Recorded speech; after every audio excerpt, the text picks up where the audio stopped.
آج مجھے ایک ایسے موضوع پر گفتگو کرنی ہے جس طرح کے موضوع پہ عموماً میں گفتگو نہیں کرتا، لیکن گزشتہ دنوں بہت شور اٹھا اور خانے وال سے قومی اور صوبائی اسمبلی کے تقریباً تمام ممبر اس بات پر متفق ہو گئے کہ اس وقت کے ڈی پی او خانے وال جناب رانا عمر فاروق کو وہاں سے تبدیل ہونا چاہیے۔ میں کوئی اس کے زیادہ حق میں نہیں ہوں کہ ارکان اسمبلی کے کہنے پر ڈی پی اوز تبدیل ہوں، سی پی اوز تبدیل ہوں اور ایس پیز تبدیل ہوں، لیکن وہاں سے مجھے صحافیوں کے ایک گروپ نے یہ اطلاع دی کہ رانا عمر فاروق صاحب نے خانے وال میں ڈی پی او بننے کے بعد فوراً ایک کام کیا کہ انہوں نے صحافیوں میں تقسیم کر دی۔ بڑے بڑے قصے مشہور ہیں، لیکن میں ان قصوں پر نہیں جاتا۔ صحافی کیا کہتے تھے کہ رانا صاحب اپنا کام کریں، وہ ہمارے کام میں مداخلت نہ کریں۔ جو رانا صاحب کے کیمپ میں نہیں آتا تھا وہ ایک طرح کا راندہ درگاہ ہو جاتا تھا، وہ اخبار نویس ہی نہیں رہتا تھا۔ یہ کوئی اچھا طریقہ نہیں ہے۔ اچھا طریقہ یہ ہے کہ اخبار نویس اگر وہ پولیس کے خلاف خبریں چھپتی رہتی ہیں، ان کے حق میں بھی چھپتی رہتی ہیں، اور میں تو اس حق میں ہوں کہ آپ کے خلاف کوئی خبر چھپ رہی ہے یا کوئی خبر ٹیلی ویژن پر چل رہی ہے،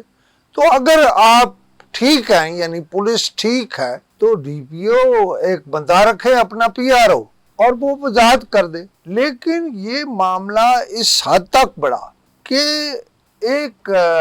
ممبر پنجاب اسمبلی خانے وال اسامہ فضل، انہوں نے احتجاج پیش کی اور پنجاب اسمبلی میں سارے اکٹھے ہو گئے، لہذا حکومت کے لیے مسئلہ پیدا ہو گیا۔ وہ تحریک استقلال استحقاق چلی گئی کمیٹی کو